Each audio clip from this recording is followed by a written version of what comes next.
evolution of sound. Beep beep, what's up ninjas, my name is Semworld, and in today's video I'm going to show you guys 3 ways to get better trap sounds in Serum. Now the idea for this video came because, as a lot of you guys know, I've been teaching over at Matrix Sessions, one of the best production schools for dance music here in Los Angeles and Orange County. First class is sold out, and I love my students. They're really fun people, and they always want me to recreate sounds for trap and dubstep because that's what everyone here in LA tends to make. So I found that there's 3 things that every sound they brought to me have in common. Now, they're not going to be included in all, but they at least had one of these 3 things being applied, and that's what we're going to be talking about today, guys. So as a lot of you guys know, we're going to be using Serum, which is a very popular synthesizer. You could say it's one of the most popular ones right now, and for good reason. It does wavetable synthesis, which has been around since the 90s. However, the cool thing about it is the LFO is just crazy freeform. You can shape it to however you want using coordinate point system, and also that it's just so easy to use.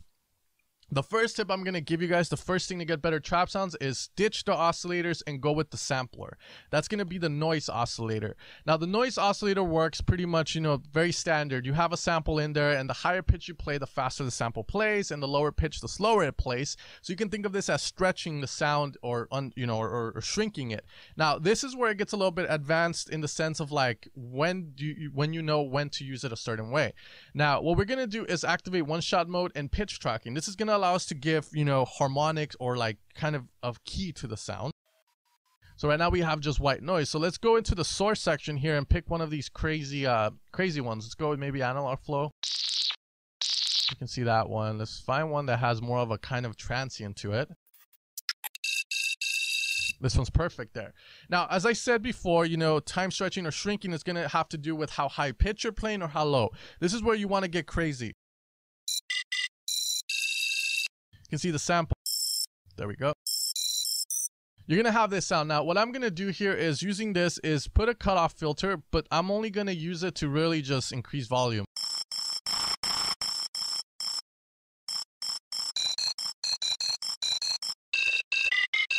We have that sound there.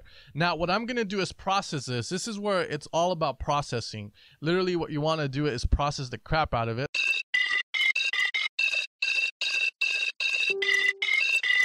Okay, cool.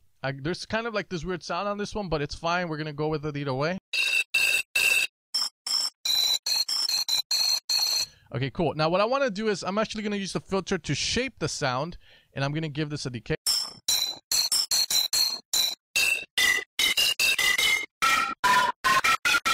You can see we're starting to get like a really cool sound out of it.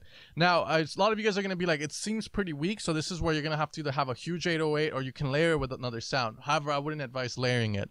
Okay, so once we have this, we can start applying, effects like chorus.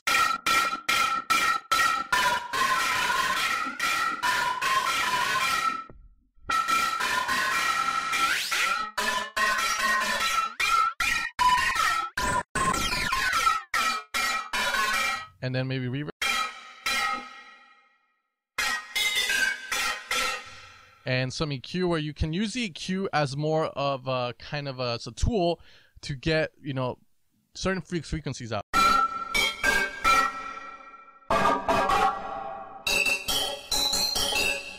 And you can see there we created a really nasty sound just from a noise that sounded like really whack at first. Alright guys, now the second thing that I've noticed is going to be the use of the experimental filters in Serum. And I like to call them experimental filters because they're not your traditional filters that you find, like the low pass, band pass, and the high pass. These filters emulate the idea of, flanges, phaser effects, and the comb effects. The flanger and the phaser, what you guys want to think of is like when you have an effects here and you have a flanger and you increase the feedback with very low rate, you're going to hear almost the exact same effect that these filters are going to give you. So what we're going to do is apply one so you can see what it does. Let's go with maybe one of the flanges, L6. Now, in order to use the filter, a lot of people are put off because they see this and they're like, okay, it's not doing anything. But the key thing here is that we want to put the HP frequency up, and then we can increase the resonating frequencies here. Now, the flanger, the phaser, and all these effects have to do with frequency. They're frequency effects that change the frequency over time. Some say the phaser or the flanger sound like somebody has a high resonating filter and they're just going across the damn spectrum, like bam, bam. Some people like it, some people don't, but this mimics that in a way. And you can see we're already getting really cool sounds. compared to that, that's a really cool sound. Now, if we apply mono legato to this and process it like anything else, you can already see that we have a trap sound ready to go. So the way that I would say tip number 2 is to utilize the filters and play with them. One of the key things I am going to tell you guys is that some of them change over time. So sometimes if you play an F and then you play like a high C or a D, it might change. So in order to prevent that, you want to enable the key track for the filter. And what that's going to do is it's going to make sure that it always stays the same, as you can see there. It's a cool thing, but you do lose a lot of that power from the flanges, so be careful with it. Just make sure you set it in the right spot that you want it. And that's going to be tip number 2, to utilize the Serum flanges filters. Alright guys, and the last one I want to show you is going to deal with the phaser, the flanger, and the chorus for trap sounds. Now, this might relate more towards hybrid trap. However, you know, it's still relatable in my opinion, since a lot of the new trap has this very metallic vibe to it. So the first thing what we want to do with these effects, first off, is get rid of them and just have one. We're gonna have a high mix, low rate, and high feedback, and this is gonna give us, and this is a saw, remember, lower the depth, and you're gonna get this nice feedback, kind of metallic feedback from it. So if you're ever looking for that, the flanger can give you that, as you can see there. Just be careful with it, because sometimes it might be more on the left or to the right, so you got to really pinpoint it with the depth. The next one is gonna be the phaser, which is very similar to the flanger. High feedback, low rate, pinpoint the frequency,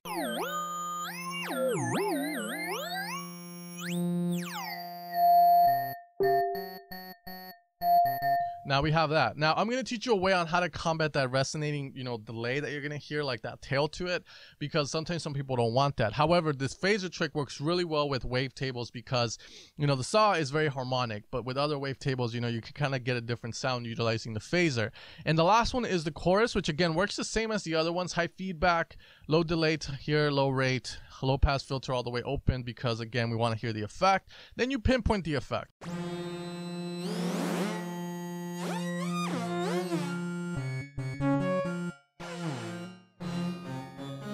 And then you can emulate like some stereo feel with the delay if that's what the sound you're trying to go for. Now, a lot of people don't like these effects. They'd rather use the filter because they do produce this kind of tail, as you can hear. So in order to combat that, you're going to put a filter and make sure it's in front of the effect so that it covers them. And then you're going to shape the sound using an envelope. And that's that simple. And you get rid of that tail and you have your sound. We can apply mono legato to that in order to get that effect, and then you can apply, you know, the multi-band compressor of hell, as I like to call it. Reverb before. You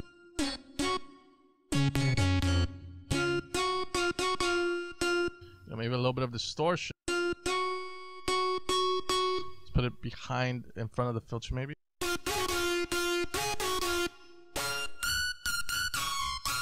And we can get really cool sounds. So these are going to be my 3 tips to get better trap sounds in Serum. Some of them you might know, some of them you might not, but these are ones that I would kind of invest my time into to kind of increase my sound design in that department. If I were to ever make a sound bank, this is where I would start off, you know, and then kind of shape it in different ways to get different types of sounds. Alright guys, and those are going to be my 3 tips to get better trap sounds in Serum.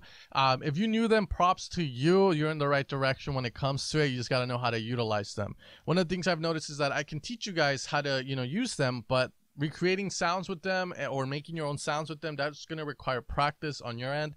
So make sure to try them out in your next sound. Maybe you get a preset, you can add it and see if it can make it a little bit dirtier or not. But these are going to be my 3 tips. Hopefully you guys enjoyed them. If you did, like, comment, subscribe. Peace out, ninjas. Take care and have an amazing day.